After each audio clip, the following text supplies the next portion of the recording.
Salve, welcome to this audio video lesson on Latin grammar, and we'll be talking about declining Latin nouns. So first, some definitions. To decline, all right? If we decline, we are giving all the Latin forms in a regular order.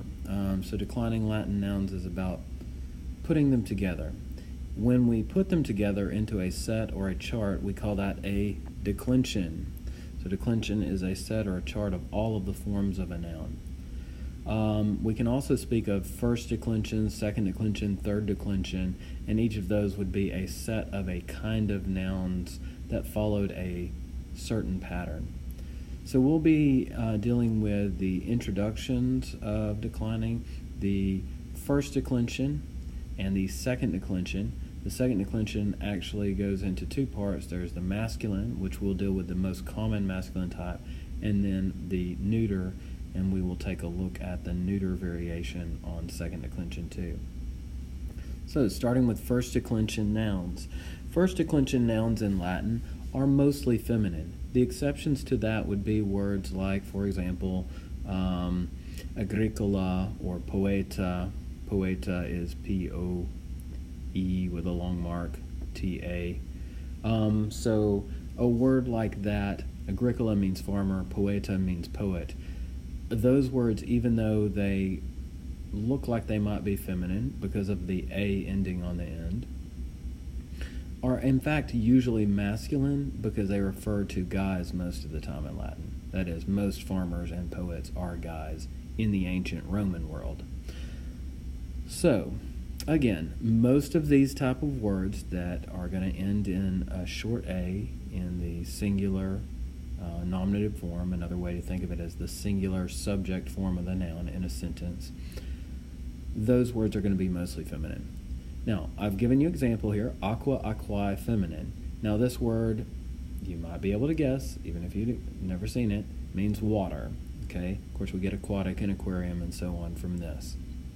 Now, aqua, aquae, feminine, and then we might say water after that. That would be an entry for the Latin noun. If we saw it in a vocabulary list, if we saw it in a Latin dictionary, it's a typical way to list a noun. Now, they might just say aqua, and then they put comma, and then maybe dash AE, which is the spelling of the ending I as we pronounce it. Again, the AE is pronounced I. So aqua, aquae, feminine, or aqua, and then dash I, feminine. And again, the F period is feminine. That's what that means. M period would mean masculine. N or NT period would mean neuter. So again, entry, aqua, aquae, feminine. We could find that in any Latin dictionary, glossary, so on. What is that telling us? It's telling us that, number one, the word is feminine, which we can see in two ways. One, by the F period, which definitely tells us it's feminine. Two, by the fact that this noun follows the pattern of I. Okay, that is, the first noun form ends in a short A. The second noun form, which is the genitive case, ends in an AE. That is 99% of the time going to mean the word is feminine anyhow, even if they didn't tell you the little F period afterwards. Now, let's look at a chart of aqua declined. Okay, again, this chart could be called a declension chart. This word is a first declension word, and it follows this pattern. It goes ah, and then in the plural, I, is, as, is. Now, I'm actually leaving out the last ones at the bottom, the vocative case as we call it, because there's something called the vocative rule, which we'll just take a look at that here. The vocative rule, says that nominative equals the vocative. Those two are the same, except that a nominative us ending word goes to an e ending, and a nominative eus ending word goes to an e ending, e being a long I, e being a short e. Now, there are no nominative us's or euses for first declension, so nominative and vocative are always the same for any word of this type. So insula meaning island, provincia meaning province, puella meaning girl, any word like this, it's going to follow the pattern here that we have for aqua. Now, something I want you to note is that I put the AQU, which is the stem, in lowercase, and then I put the ending in uppercase. Now, you don't normally see the words written like this, but this is just to differentiate. Also, if I look at the entry, aqua, aquae, notice that I have made the AE a red color, whereas the stem of the word I made black. So this is showing you, this is where you go to get the stem. So you want to add all these different endings on in the right order. You go to the second form of the noun entry, aqua, aquae, we go to aquae. We take off the AE, which is the genitive singular ending, and that's our stem. So you can see all the way through I've done AQU, and then I've added endings to that. So the first one I add a single short A, aqua, then I go aquae, which is an AE ending, aquae again for the dative singular, and then aquam for the accusative singular, and then aqua with a long A. You say that twice as long as a short A for the ablative, and aqua with a short A again for the vocative, because it's following the rule. The rule says nominative and vocative are the same. In the plural, aquae. Do note, by the way, that that looks the same as the genitive and dative singulars. In context, you can differentiate, does it seem to be a plural here, does it seem to be a singular, or whatever. Then aquarum for the genitive plural, aquis, dative plural, aquas, accusative plural, aquis, ablative plural. Notice dative and ablative plural are the same. They always will be in Latin. Again, there will be ways to differentiate in context. And then aquae, following the vocative rule, the nominative and vocative are the same again.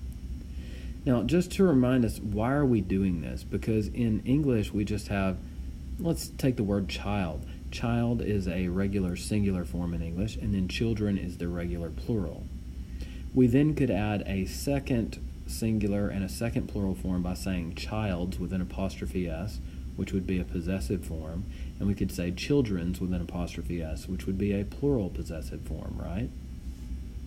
So essentially that's 4 forms, if we want to think of it that way. Latin has 12, so why so many others? Why so many different spellings of the same word? Well, let's look at it. Aqua, in the singular nominative, would be a singular subject. So the water is good, where water is the subject of the sentence. Now, if we wanted to speak of the waters of the Nile, okay, the waters of the Nile are healthful or something like that, then aquae would be needed. That would be a plural subject ending. Then going to the genitive case. This is used to show possession or where we use the word of. So if we wanted to say some of the water, okay, we would use aquae, a genitive singular. If we wanted to say many of the waters of the world are rivers, something like that, many of the waters, the of the waters would have to be aquarum, a genitive plural. Now, if that sounds a little bit weird to you, don't worry about it. You could also use a different word like insularum, which would mean of the islands, and that might make a little better sense in your mind. Moving on to the dative case. Aquae, dative singular, that would be like 2 or 4 the water. Like if I wanted to give a boat to the water, okay? That is to say, to put a boat onto the water. And then aquis would be 2 or 4 waters, plural. And then accusative, aquam, singular, that would be a direct object or showing direction toward. So let's say I give water to my friend, okay? Aquam would be a direct object, singular. If I look at the waters of the ocean, that would be aquas. That would be a plural direct object. Then aqua is the aqua with a long A is the ablative. That's typically with prepositions like by, with, from, in, on, at. So I wanted to say he came out of the water. For instance, I could say ex aqua. Ex means out of, and aqua would have the long A, ablative, because it's from. Aquis would be the ablative plural, and I could say maybe in aquis, in the waters. Then finally the vocative. This is where you call out to somebody or something. So like, hey Joe, hey you, something like that. So for calling out to water, oh water, please heal me, something like that. It would be aqua in the singular. If you're calling out to the plural, it would be aquae. And again, if this sounds weird to you, just think of a different word. Like I could say puella, girl, and I could say heus puella, hey girl, and then I could say heus puellae, hey girls. So if the water sounds weird to you in this context, just think of it differently. Okay, now let's move down and look at second masculine. So you can see here we have the same nominative, genitive, dative, accusative, ablative, vocative. We have a singular and we have a plural. We can see here that we have servus, servi, and then the long I ending is the genitive singular ending. The M period means masculine. So these kind of words, us-e words, are mostly masculine. Servus, servi, okay, notice how we decline here. We're taking the S-E-R-V from the form over here, the second form, which is also called genitive singular. So we repeat the S-E-R-V and then we add the ending. Servus, nominative singular, servi, servo, servum, servo, serve. That's following the vocative rule. Remember, vocative rule says nominative and vocative are the same except the us goes to an e, which is a short e, and ius goes to e, which is a long I. Now, us on servus tells us it's an us type word. So that's why we have serva here, short e. All right, going to the plural, servi, servorum, servis, servos, servis, servi. All right, and these would work the same way. So nominatives would be for subjects. Genitive shows possession, so servi would be the slaves with an apostrophe s. Servorum would be the slaves, plural, with the apostrophe. Servo, 2 or 4 slaves. Servis, 4 slaves, plural. Servum, direct object slaves. Servos, plural, direct object slaves. Servo could be by, with, from, in, on, at a slave. So I might say, I don't know, maybe cum servo, with a slave. I could say cum servis, with slaves, plural. And then serve and servi, vocative, calling out to a slave, I'd say serve, slave, or servi, slaves, if I'm calling out to them. So that's our second masculine. Finally, the neuter. Second neuter is always going to be neuter. The pattern is and then e. If you see that pattern, you know that it's a neuter word. Do note again on the second form in the noun entry, opd, I have highlighted the I ending, long I ending in red. That's pronounced E, opd. And that highlight is so that you can see how that differentiates from the stem, opid. And now if you look through my declension, I've got the opid. And note that I was very careful to consistently spell it with the 2 P's. If you misspell your stem, then you can get all of these wrong. So be careful to double check yourself when you're spelling that stem. Then I add my endings. Opidum, opidi, opido, opidum, opido, opidum, opida, opidorum, opidis, opida, opidis, opida. Now, if I look a little bit down, I've written something for you called the neuter rule. The neuter rule tells us that nominative and accusative are the same. So notice that opidum looks like opidum in the singular. So the nominative opidum looks like the accusative opidum. And then in the plural, nominative and accusative plural neuter end in a short a, okay, which is pronounced ah. So notice opida, and then opida again in the accusative plural. Now the vocative rule tells us that's the same as the nominative again, right? If we just go back up and look at our vocative rule, nominative equals vocative again.